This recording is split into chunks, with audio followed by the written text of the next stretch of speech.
রাসূল বলেন তোমার রিজিকের জিম্মাদার আল্লাহ, তোমার সুস্থতার জিম্মাদার আল্লাহ, তোমার স্ত্রীর জিম্মাদার আল্লাহ, তোমার সন্তানদের জিম্মাদার আল্লাহ, তোমার দুনিয়ার জিম্মাদার আল্লাহ, তোমার মওতের জিম্মাদার আল্লাহ, তোমার কবরের জিম্মাদার আল্লাহ, তোমার হাসরের জিম্মাদার আল্লাহ, তোমার মিজানের জিম্মাদার আল্লাহ, তোমার ফুলসিরাতের জিম্মাদার আল্লাহ, তোমার জান্নাতের জিম্মাদার আল্লাহ।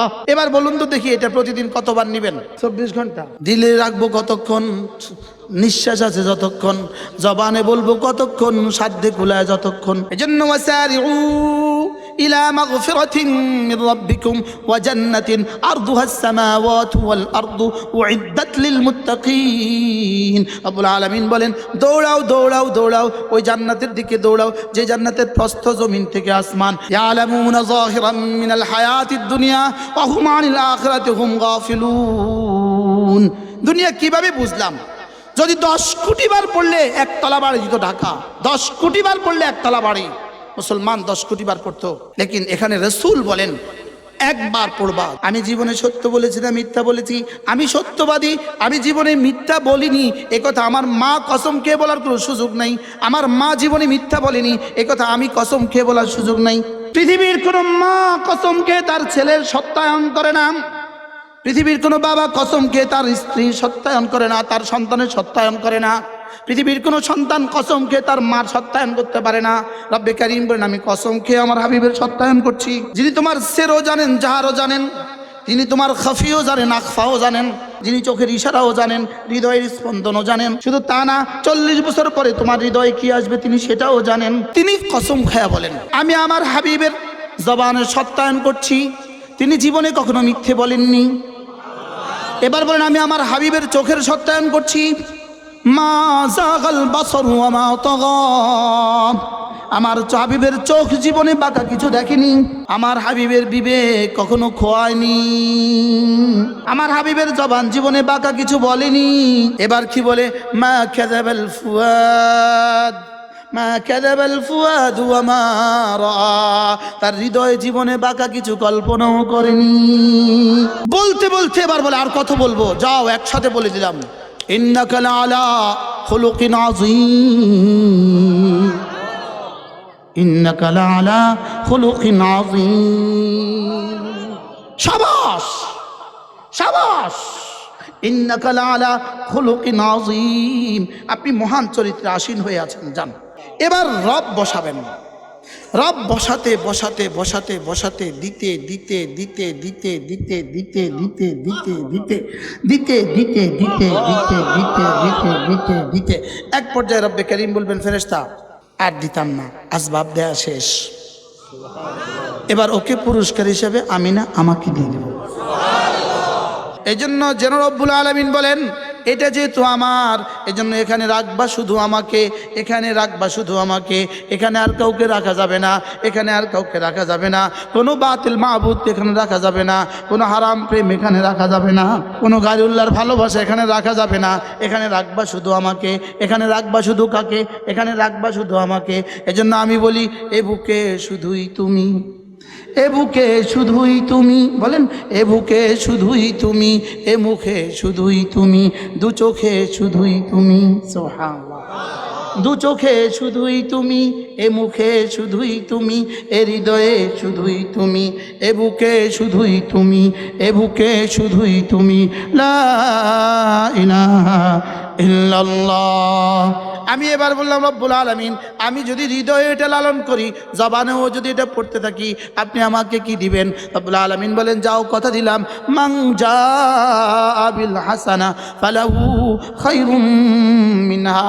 তুমি যদি কালিমায়ে তয়্যিবা আমার কাছে নিয়ে আসো, হাসানা নিয়ে আসো, হাসানার প্রথম তরজমা হলো কালিমায়ে তয়্যিবা। তুমি যদি আমার কাছে আসার সময় কালিমায়ে তয়্যিবাটা নিয়ে আসো, কথা দিলাম ফালাহু খায়রুম মিনহা, তুমি নিয়ে আসবা তোমার যোগ্যতা মতে, আমি দিব আমার যোগ্যতা মতে।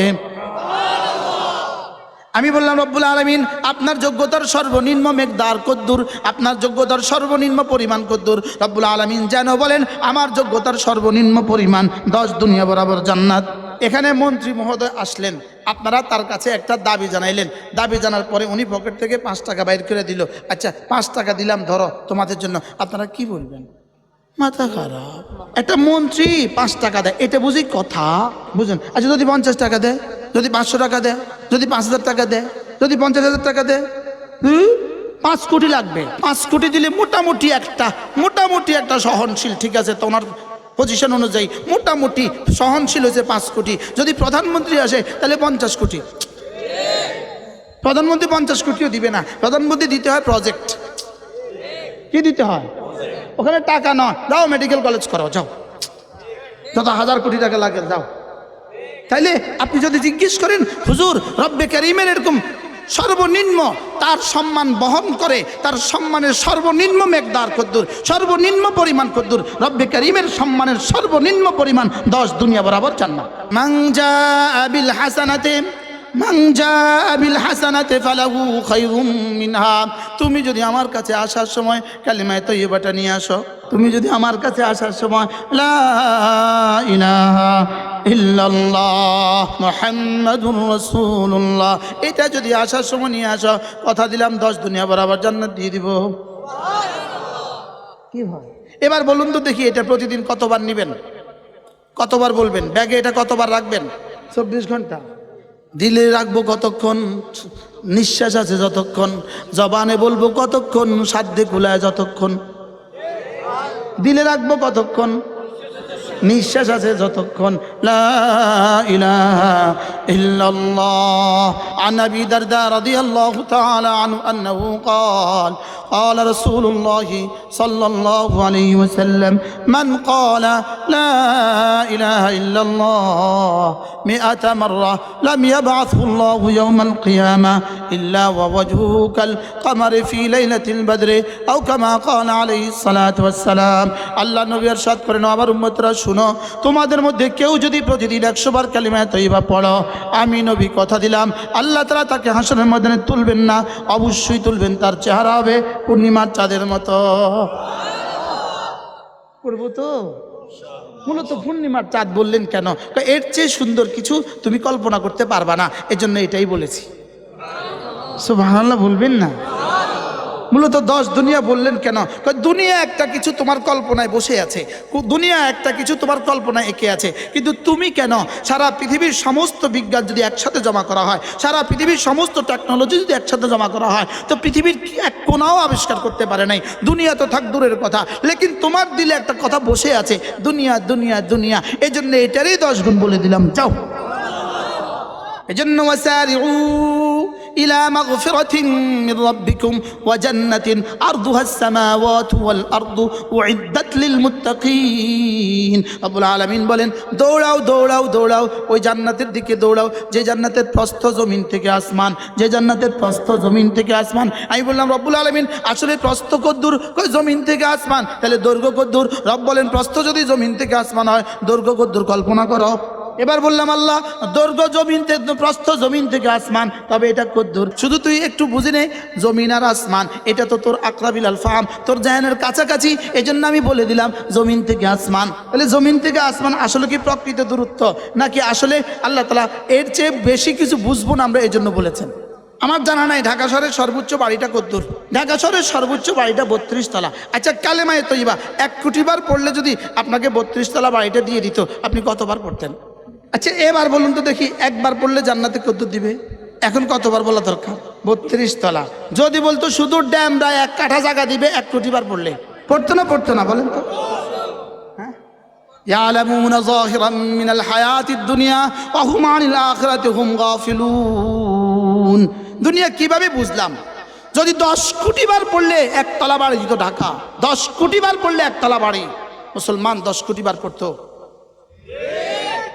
লেকিন এখানে রাসূল বলেন একবার পড়বা 10 দুনিয়া বরাবর জান্নাত। সত্য না মিথ্যা? আবার বলেন, ওয়ামা ইয়ানতিকু আনিল হাওয়া ইন হুয়া ইল্লা ওয়াহয়ুন ইউহা। আমি জীবনে সত্য বলেছি না মিথ্যা বলেছি? আমি সত্যবাদী, আমি জীবনে মিথ্যা বলিনি, একথা আমার মা কসম খেয়ে বলার কোনো সুযোগ নাই। আমার মা জীবনে মিথ্যা বলেনি, একথা আমি কসম খেয়ে বলার সুযোগ নাই। ও অবশ্য বাংলাদেশের নেতারা জীবনে মিথ্যা বলেনি, এটা করবি না কসম খেয়ে বলার সুযোগ আছে? আছে না? নাই? কয়দিন পরেও তাই কইব, আমি কসম খেয়ে বলবো আমার নেতা জীবনে কখনো দুর্নীতি করেনি। কি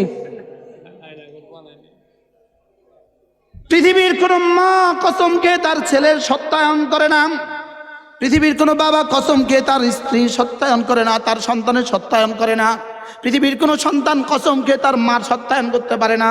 রব্বে কারীম বলেন, আমি কসম খেয়ে আমার হাবিবের সত্যায়ন করছি। কি বলছে বলেন? কে কসম খেয়ে সত্যায়ন করছে? আলিমুল গায়বি ওয়াশ শাহাদা, সুবহানাল্লাহ বলেন। যিনি ইয়ালামু সিররাকুম ওয়া জাহরাকুম, যিনি তোমার সিরও জানেন জাহারও জানেন, তিনি তোমার খাফিও জানেন আখফাও জানেন, সুবহানাল্লাহ বলে না। যিনি তোমার ইয়ালামু খায়নাতাল আয়ুন ওয়া মা তুখফিস সুদূর, যিনি চোখের ইশারাও জানেন, হৃদয়ের স্পন্দনও জানেন। হ্যাঁ, শুধু তা না, 40 বছর পরে তোমার হৃদয়ে কি আসবে তিনি সেটাও জানেন। আর তিনি কসম খায়া বলেন, পড়েন, ওয়ান-নাজমি ইযা হাওয়া মা দাল্লা সাহিবুকুম ওয়া মা গাওয়া ওয়া মা ইয়ানতিকু আনিল হাওয়া ইন হুয়া ইল্লা ওয়াহয়ুন ইউহা। আচ্ছা, আমাদের নবীজিকে নিয়ে যারা কিছু কিছু গালিগুলোজ করছিল, সাহাবাকে কিছু কিছু নাচছিল, এরা এখন কোথায়? জোরে বলেন, এরা এখন কই? এরা গেল কই? কি পরিমাণ গালি দিছে রাসূলকে, কি পরিমাণ গালি দিছে কি! অথচ আমাদের নবীজির দেখেন, রব্বে কারীম কসম খেয়ে বলেন, কসম খেয়ে বলেন, আমি আমার হাবিবের জবানের সত্যায়ন করছি, তিনি জীবনে কখনো মিথ্যে বলেননি। এবার বলেন, আমি আমার হাবিবের চোখের সত্যায়ন করছি, মা যাগাল বাসর ওয়া মা তাগা, আমার হাবিবের চোখ জীবনে বাঁকা কিছু দেখেনি, চোখ জীবনে বাঁকা কিছু দেখেনি। সুবহানাল্লাহ বলেন। কে কার চোখের সত্যায়ন করছেন? হাবিবের চোখের কি করছেন বলেন? এরপরে আকলের সত্যায়ন করেন, আকলের। সুবহানাল্লাহ বলেন। মা দাল্লা সাহিবুকুম ওয়া মা গাওয়া, মা দাল্লা সাহিবুকুম ওয়া মা গাওয়া, আমার হাবিবের বিবেক কখনো খোয়ায়নি। সুবহানাল্লাহ বলেন না। আমার হাবিবের আকল জীবনে বাঁকা কিছু ভাবেনি, আমার হাবিবের চোখ জীবনে বাঁকা কিছু দেখেনি, আমার হাবিবের জবান জীবনে বাঁকা কিছু বলেনি। সুবহানাল্লাহ বলেন। এবার কি বলে? মা কাযাবাল ফুয়াদ, মা কাযাবাল ফুয়াদ ওয়া মা রাআ, তার হৃদয় জীবনে বাঁকা কিছু কল্পনাও করেনি।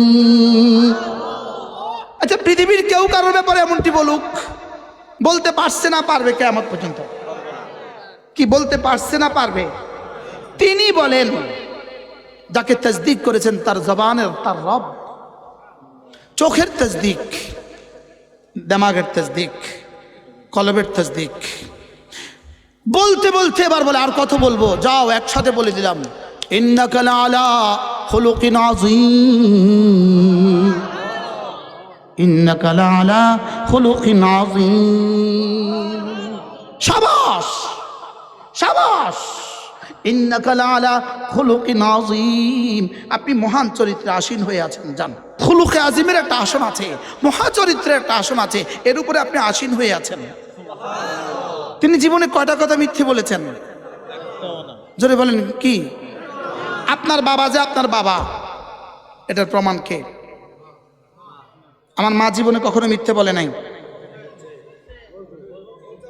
হ্যাঁ, আমার লগত কইছে, ঘুমা ঘুমা চকলেট দিমু, চকলেট নাই, মাফ করে দিক আল্লাহ মাকে। বলছে না? বলছে না? আমার মা একটা নারী, শুধু একটা নারী বলেছে এটা তোমার বাবা। এখন যদি সারা পৃথিবীও বলে এটা তোমার বাবা না, আমি বলবো খবরদার। বলেছে কে? আর তিনি জীবনে সত্য মিথ্যে বলেন নাই। আপনি জীবনে কয়টা মিথ্যে কইছে? সম্ভাবনা আছে, সম্ভাবনা আছে না নাই? না, আপনার মা বলে নাই কোনোদিন। কি দুষ্টুমি করছি, পড়ি নাই?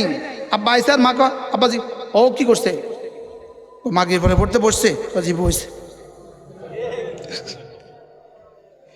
পুত্রে বাঁচানোর লাগে কি কইয়ে দিছি, মিথ্যা কথা কইয়ে দিছি। আছে না নাই বলেন?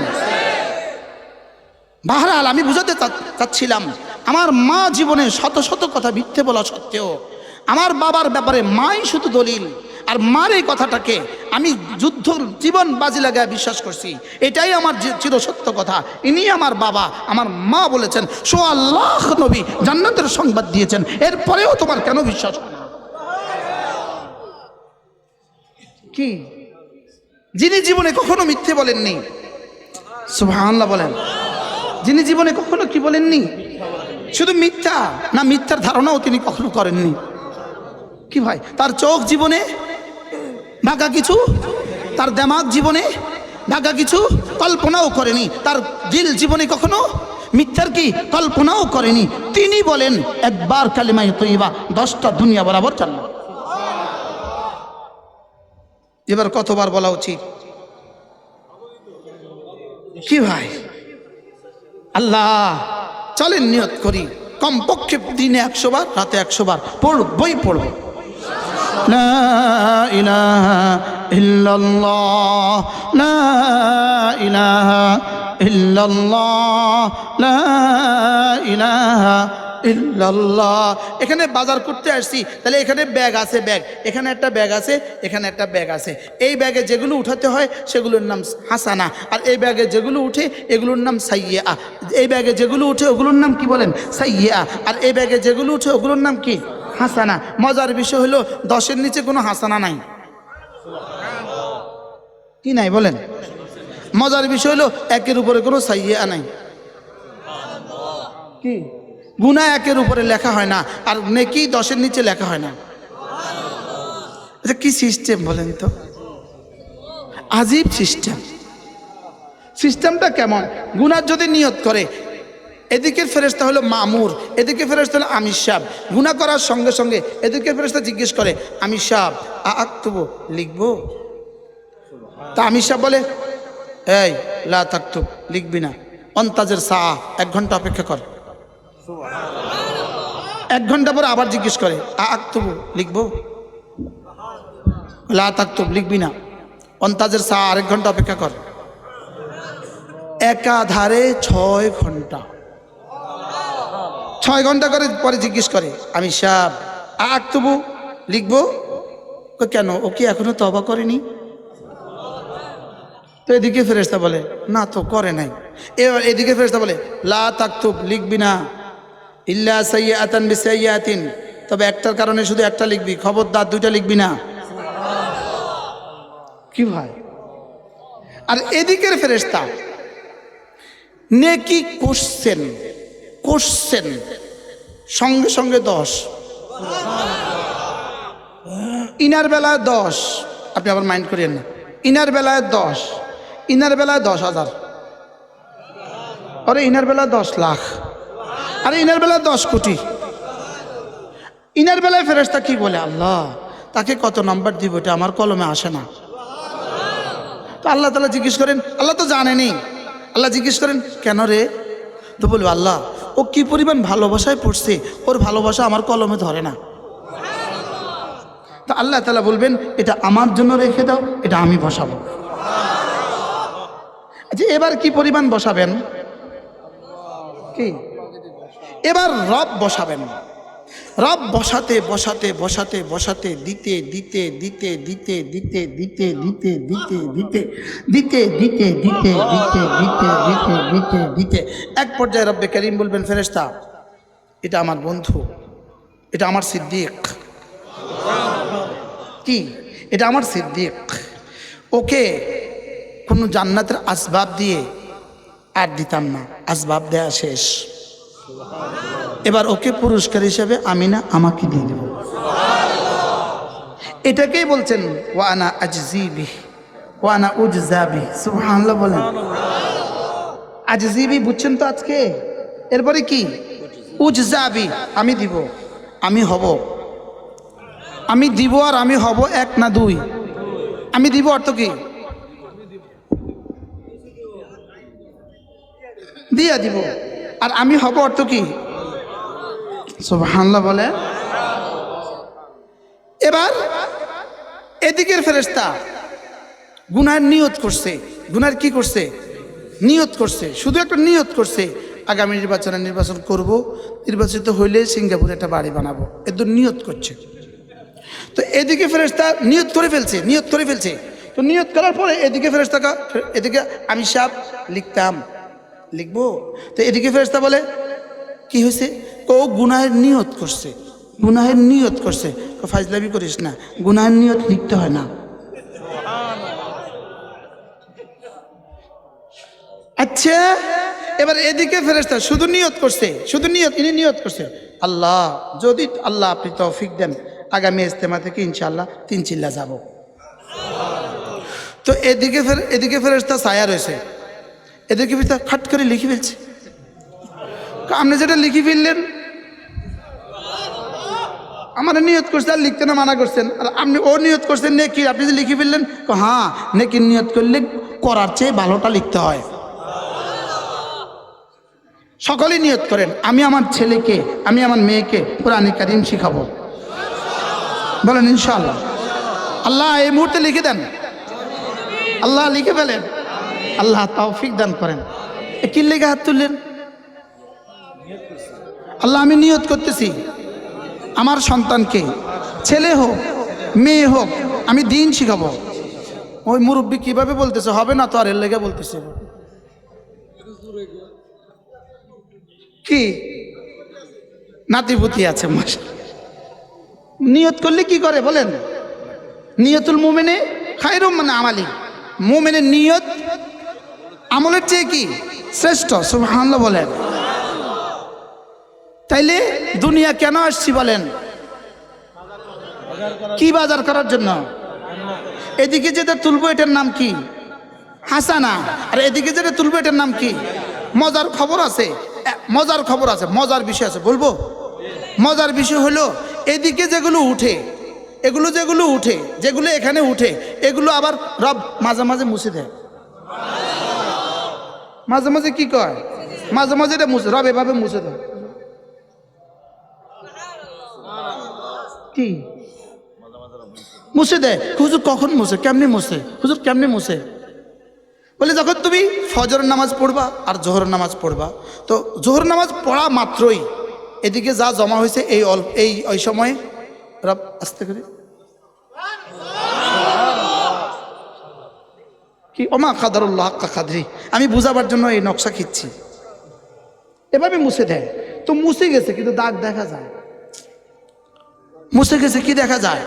তো আবার যখন ইস্তেগফার করছে নামাজের পরে আস্তাগফিরুল্লাহ, এবার দাগটা ফ্লুয়েল দিয়ে, সাদা কাগজ দিয়ে, কাপড় দিয়ে, সাদা রং দিয়ে দাগটাও মুছে দেয়। এবার আবার যখন করছে, আবার করছে, তো এবার গুনাহগুলোকে নেকি দ্বারা বদলায় দেয়। আসলে কি জানেন, আলহামদুলিল্লাহ আমাদের গুনাহ নাই। এই ওয়াজ তো আর কেউ করে নাই জীবনে, নাই আমাদের গুনাহ নাই। কি এর গুনাহ আবার? আরে সুবহানাল্লাহ কয় না। সুযোগ থাকলে রমজানে ওমরা করবেন, আল্লাহর নবী বলেন ওমরাতুন ফি রমাদানা, রমজানে একটা ওমরা, সেজন্য আমি নবীর সাথে হজ করি। ঢাকাবাসী প্রতি বছরের জরিফে ঢাকাওয়ালারাই সবচেয়ে বেশি হজ করে। বাংলাদেশের জরিফে ঢাকাওয়ালারাই ফজর নামাজের মসজিদে সবচেয়ে বেশি হাজির হয়। ঢাকা সব দিক থেকে আগায়া, সুবহানাল্লাহ বলেন। ঢাকা সব দিক থেকে আগায়া, আরো অন্য দিক থেকেও আগায় নিয়ে আছে ঢাকা, সেটা কই আপনাদেরকে মনে কষ্ট দিচ্ছি না। ফজর নামাজে ঢাকাওয়ালারাই কি যায়, আপনি বেশি যায় তুলনামূলক সারা বাংলাদেশে অন্য মসজিদের তুলনায় কি যায়, কিন্তু আপনি কি মনে করেন সবাই যায়? 50% যায়, হ্যাঁ 10% যায়, তো বাকিরা কই থাকে? বাকিরা কি? আচ্ছা, আর কতকাল ঘুমাবেন ফজর ছেড়ে দিয়ে? অথচ রাসূল বলেন মান সাল্লা রাকাতাইন, যে দু রাকাত ফজর নামাজ পড়বে, 2 রাকাত ফজর নামাজ, রাসূল বলেন 2 রাকাত ফজরের নামাজ খায়রুম মিনাদ দুনিয়া ওয়া মা ফিহা। রাসূল বলেন রাকাতা সালাতুল ফজর খায়রুম মিনাদ দুনিয়া ওয়া মা ফিহা।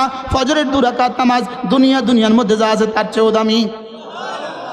আবার বলেন ফজরের 2 রাকাত নামাজ দুনিয়ার মধ্যে যা আছে তার চেয়েও বেশি দামি। এবার রাসূল বলেন মান সাল্লা সালাতাল ফজর ফাহুয়া ফি জিম্মাতিল্লাহ। ফজরের নামাজ পড়লো যে আল্লাহর জিম্মায় ঢুকলো সে। ফজরের নামাজ পড়লো যে আল্লাহর জিম্মায় ঢুকলো সে। ফজরের নামাজ পড়লো যে কারা কারা পড়বেন হাত তুলে? পড়বো ইনশাআল্লাহ, নিয়ত পাক্কা ইনশাআল্লাহ। আল্লাহ তৌফিক দান করেন। মসজিদে গিয়ে না বাসায়? জোয়ানরা কয় না, জোয়ানরা মসজিদে গিয়ে পড়বো তো ইনশাআল্লাহ। কবে থেকে? আচ্ছা যে আল্লাহর জিম্মায় ঢুকে গেল তার আর কি কি টেনশন? আচ্ছা এক চোরের বিরুদ্ধে অভিযোগ হইল, চোরের বিরুদ্ধে অভিযোগ দাখিল হইল, এবার চোরের বিরুদ্ধে ওয়ারেন্ট জারি হইল। চোর চুপে চুপে যদি ওসি সাহেবকে ম্যানেজ করে ফেলে, দারোগা আর খুঁজে পায় কই? দারোগা খুঁজে পায় কি লিগা? এটা ওসি সাহেবের ঘরে, তুই ওই রুমে ঘুমা। আর দারোগা বলে যাও খুঁজে বের করো, যাও। দারোগা 7 দিন খুঁজছে, স্যার পাই না তো। যা মামলা খারিজ করে দে, পাস না তো কিরবি কি? ওসির ঘরে হলে যদি দারোগা খুঁজে না পায়, এসপির ঘরে হলে যদি ওসি সাহেব খুঁজে না পায়, ডিআইজির ঘরে হলে যদি এসপি সাহেব খুঁজে না পায়, আইজির ঘরে হলে যদি ডিআইজি খুঁজে না পায়, যদি স্বরাষ্ট্রমন্ত্রীর ঘরে হয় তাহলে আইজি যদি খুঁজে না পায়, আল্লাহর ঘরে হলে আরেকজন খুঁজে পাবে কেন?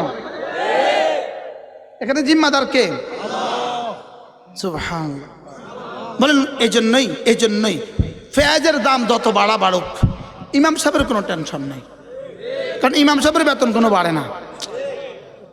বাড়ে পেঁয়াজের দাম বাড়ছে, ইমাম সাহেব বেতন বাড়ে না। তেলের দাম বাড়ছে, ইমাম সাহেব কোনো কিছুর দাম বাড়ে না। সভাপতি বেতন বাড়ানোর কি দরকার? হুজুরকে কি নেই? আরে সুবহানাল্লাহ বলেন না। হুজুরের জিম্মাদার তো আল্লাহ। এই জন্য আমগো বেতন আমরা ইচ্ছা করেই বাড়ান না। কি লেগে বাড়ান না? কোন এটা আল্লাহর জিম্মাদারি। সুবহানাল্লাহ বলেন। এই জন্য আমগোও কোনো অসুবিধা হয় না। যত বাড়ুক আমগো কোনো অসুবিধা হয় না। বিশ্বাস করে আমরা খবরও রাখি না এটা বাড়ছে কত। দরকার কিতে আমার খবর রাখা? কি ভাই? মান সাল্লা সালাতাল ফজর ফাহুয়া ফি জিম্মাতিল্লাহ। যদি তুমি আল্লাহর জিম্মায় ঢুকে গেলে, তোমার রিজিকের জিম্মাদার আল্লাহ, তোমার সুস্থতার জিম্মাদার আল্লাহ, তোমার স্ত্রীর জিম্মাদার আল্লাহ, তোমার সন্তানদের জিম্মাদার আল্লাহ, তোমার দুনিয়ার জিম্মাদার আল্লাহ, তোমার মউতের জিম্মাদার আল্লাহ, তোমার কবরের জিম্মাদার আল্লাহ, তোমার হাসরের জিম্মাদার আল্লাহ, তোমার মিজানের জিম্মাদার আল্লাহ, তোমার ফুলসিরাতের জিম্মাদার আল্লাহ, তোমার জান্নাতের জিম্মাদার আল্লাহ। আচ্ছা একটা শব্দ, লেকিন এটা কি পরিমাণ তথ্য রাখে? সুবহানাল্লাহ বলেন। মান সাল্লা সালাতাল ফজর ফাহুয়া ফি জিম্মাতিল্লাহ। আর কি অফার দিলে পড়তেন? এরপরে আল্লাহ নবী বলেন কোন মানুষ যদি 5 ওয়াক্ত নামাজের পরে সুবহানাল্লাহ পড়ে 10 বার, আলহামদুলিল্লাহ পড়ে 10 বার, আল্লাহু আকবার পড়ে 10 বার, রাসূল বলেন এভাবে হয়ে গেল 30 বার। 5 নামাজ 30 বার, 5 নামাজে হয়ে গেল 150 বার, মিজানে উঠে যাবে 1500 বার। আগে বলা হয়ে গেছে, এজন্য উত্তর দেন। এখন 1500 হবে কেন? আরে 10-এর নিচে তো অঙ্ক নাই। 10-এর নিচে কি নাই? তাহলে ফজরে 10 বার, 10 বার 10 বার 10 বার, এভাবে হবে 30 বার। 10 বার 10 বার 10 বার, এভাবে হবে 30 বার। 5 নামাজে হয়ে গেল 150 বার, মিজানে উঠে গেল 1500 বার, একদিনে হয়ে গেল 1500 বার, এক মাসে হয়ে গেল 45,000 বার, এক বছরে হয়ে গেল 5,40,000 বার, 20 বছর হয়ে গেল 1,40,00,000। সুবহানাল্লাহ বলে না? বলুন তো দেখি, এই আবাদতটা যদি আমরা গত 20 বছরে করতাম, আজ থেকে করবো তো ইনশাআল্লাহ।